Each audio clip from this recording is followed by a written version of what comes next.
For today's headlines, empty mic for debate skivers. Transport restrictions eyed. Protocol level shift set. SSS offers pandemic relief. Raps versus BDO hacking suspects filed. NCR crime.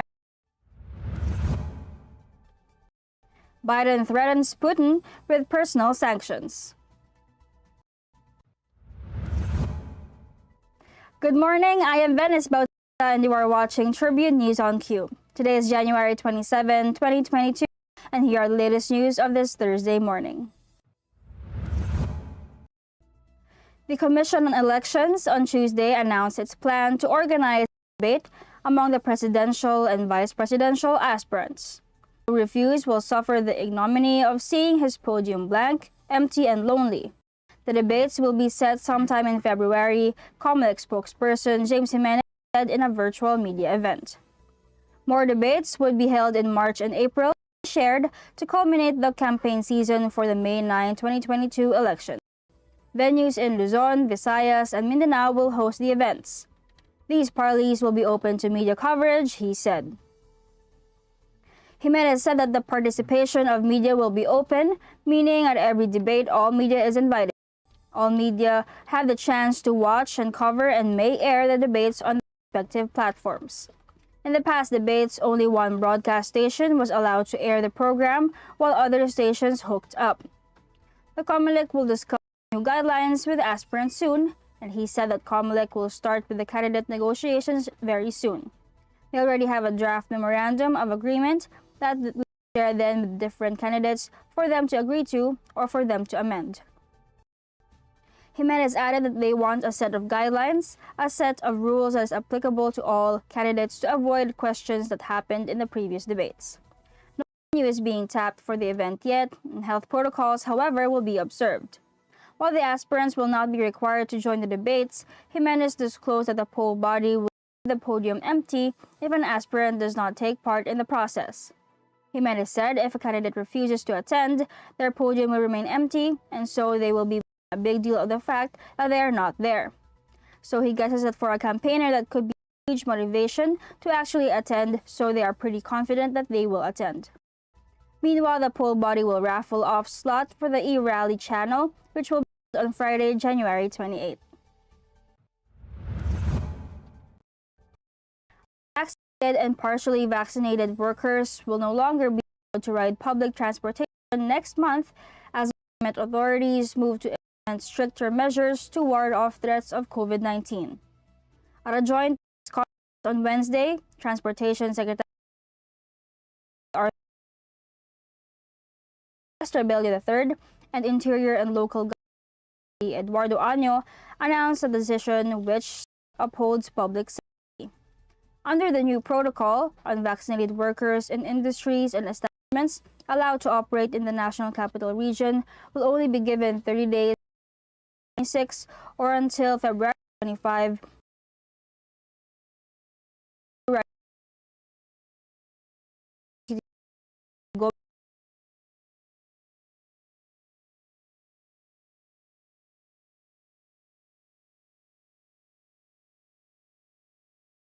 should not be tagged as discriminatory since it is meant to protect unvaccinated and partially vaccinated workers from contracting COVID-19 and later developing severe infections. The DOLG, Department of Interior and Local Government, and DOTR, workers will be remaining unvaccinated 30 days after the announcement are not being banned from their workplaces. They are simply not allowed to use public transportation, but can still use other means of activity, to said. He added that this is to ensure that only those protected against COVID-19 are safe from using public transport. Data show that workers who remain unvaccinated against the virus that causes COVID-19 are vulnerable to severe and critical infections. When NCR is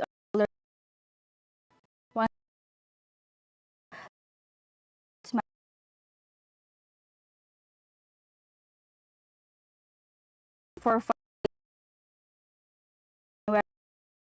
January using AstraZeneca vaccine brand as first, second, and booster doses. The National Pandemic Task Force is set to decide this week whether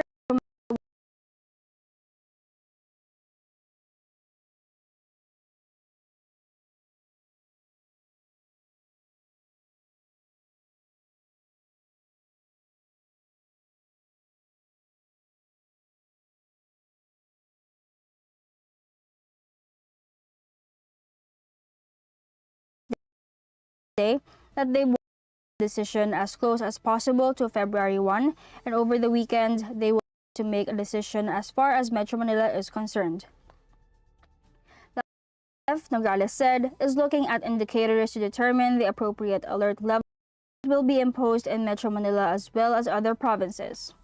Shifting to restrictive alert level 2 means that establishments may accommodate more customers, and under the current scheme, indoor firms located in the metro are limited to 30% venue capacity, while outdoor operations are up to 50%.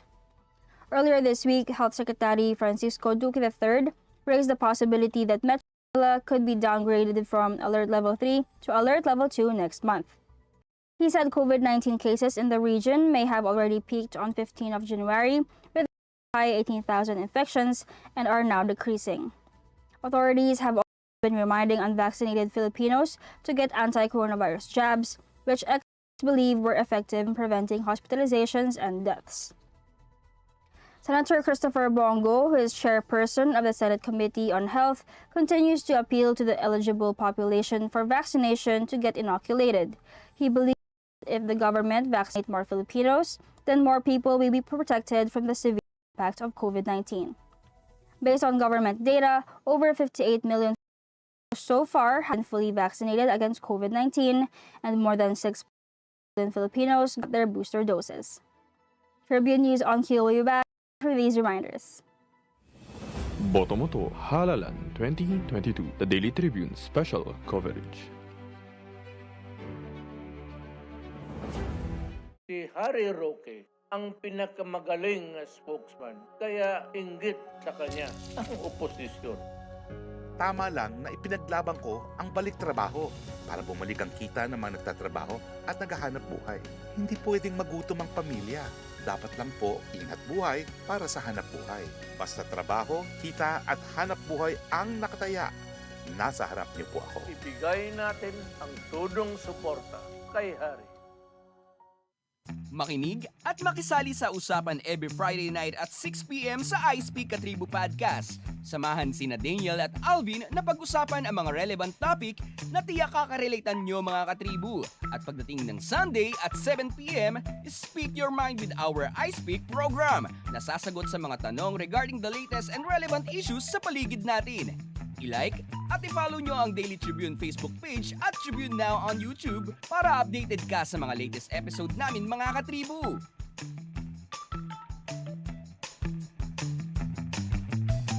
Ang Daily Tribune may digital shows na din. Dahil sa mas lumalaki at mas lumalakas nating tribu, handog sa inyo ng Daily Tribune ang mga programang magbibigay buhay araw-araw. Be informed at mag-good vibes tuwing umaga sa programang Gising Na. Be updated sa news and happenings sa Tribune News on Q. Mas kilalanin pa natin ang mga paborito nyong atleta sa programang The Athletes Tribune. Alamin ang latest entertainment sa programang What's Up. Ma-inspire sa mga kwentong hatid ng Perfect. Search lang ang Daily Tribune sa inyong Facebook at Tribune Now on YouTube. See you there mga katribu!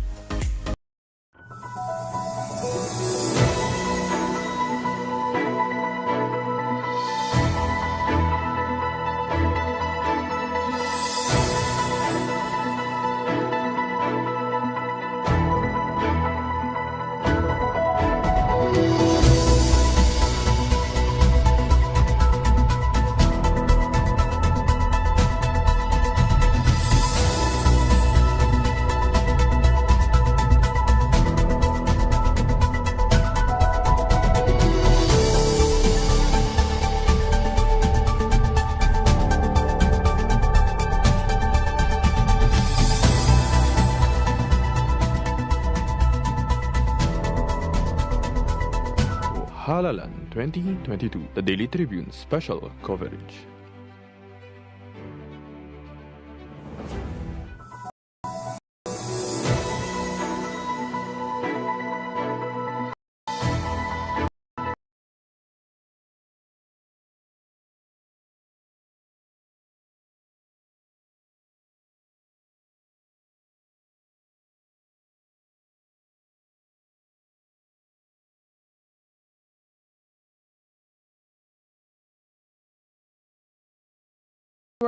With short-term loans.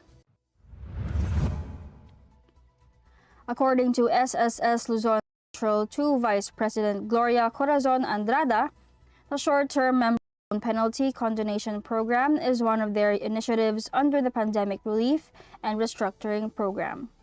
Through this, they want to lessen the members, especially those who were affected severely by the ongoing COVID-19 pandemic. This is one way of making them feel that there is always help that can be extended to them in times of need, Andrada said. Under the conditional condonation program, Andrada said that accumulated penalties from loans will be waived from the amount that borrowers need to pay. She added that they encouraged their member borrowers to avail this because they can use the amount that will be deducted to the penalty to buy the family's basic needs, especially now that most of our kababayan still recovering from the socio-economic impacts of the pandemic. To apply, members should have a short-term loan this past June for at least 6 months as of the first day of the condonation availment period, which is on November 15, 2021. The Department of Justice yesterday filed formal criminal charges against 4 implicated in alleged hacking of hundreds of BDO Unibank Incorporated accounts last December. In a press briefer, 4 separate inquest cases filed by the National Bureau of Investigation, Cybercrime Division, or NBI-CCD, in connection with the BDO heist, the DOJ, the Office of the Prosecutor General, resolved to charge Jerome Anthony E. Diawan, Ifesinachi Fountain Anaqui, Rosalyn Panaligan, aka Luca Hanabi, and Clay Reveliosa E. Sevilla, aka X-Men, for violation of RA 8484, or the Access Devices Regulation Act of 1988, and RA 10175, or the Cybercrime Prevention Act of 2012, and to refer the similar complaint against Chuwakema Peter for the conduct of further investigation. The DOJ's a motion for issuance of whole departure order will be filed against Anaqui, and a motion for issuance of precautionary whole departure order against Nwad. Based on the investigation conducted by the NBI-CCD, the DOJ said the tasks of the 5 respondents were compartmentalized as their respective occupations are vital, without which fraudulent transfers or illegal access of online accounts would not be possible. It was to prevent the transfers being traced to a particular person or a syndicate, and likewise the NBI-CCD equated the modus operandi to money laundering, as the hackers with the illegal access the online banking account or banking system, they would transfer the money to a dummy bank account.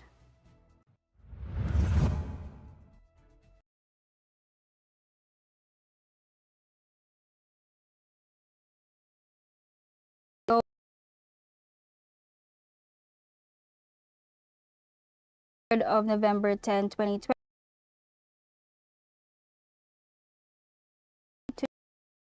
a total of 109,079 focus crimes compared to the 131,230 incidents recorded in the period of September 5, 2019 to November 9, 2020.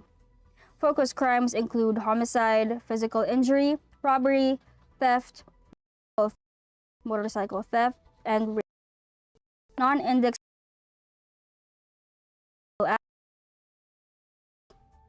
theft posted the biggest decline, 6 physical injury with 2 from 1,904 with 20%. Stealing of motorcycles also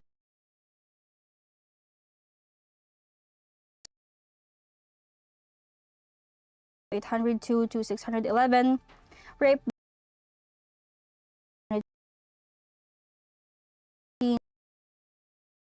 from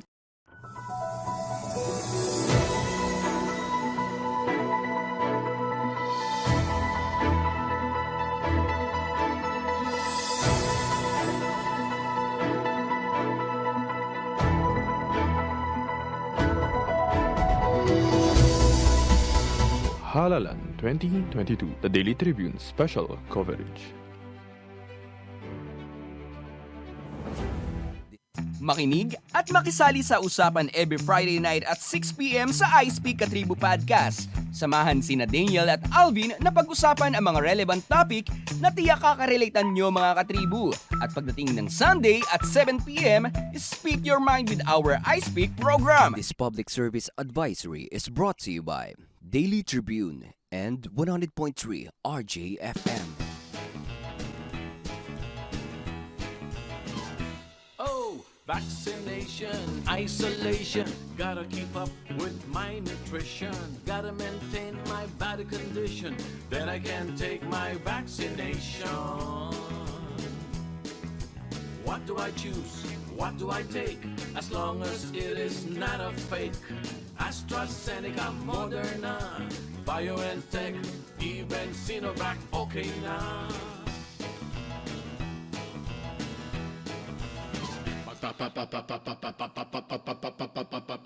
Babakuna ka ba? Babakuna ka ba? Babakuna ka ba? Babakuna ka ba? Babakuna ka ba? Babakuna ka ba? Vaccination for the nation, no more isolation. With vaccination, babakuna ka ba? Babakuna ka ba? Babakuna ka ba? Babakuna ka ba? Babakuna ka ba? Babakuna ka ba? Babakuna ka ba? Paturok, paturok, paturok. This public service advisory is brought to you by Daily Tribune and 100.3 RJFM.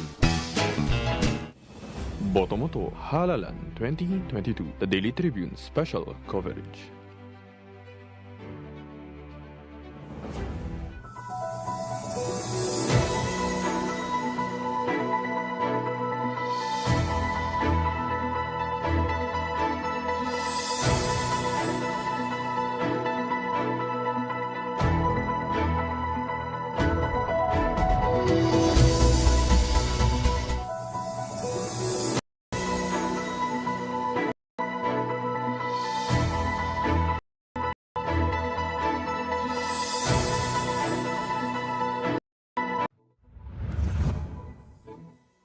You are still watching News on Q.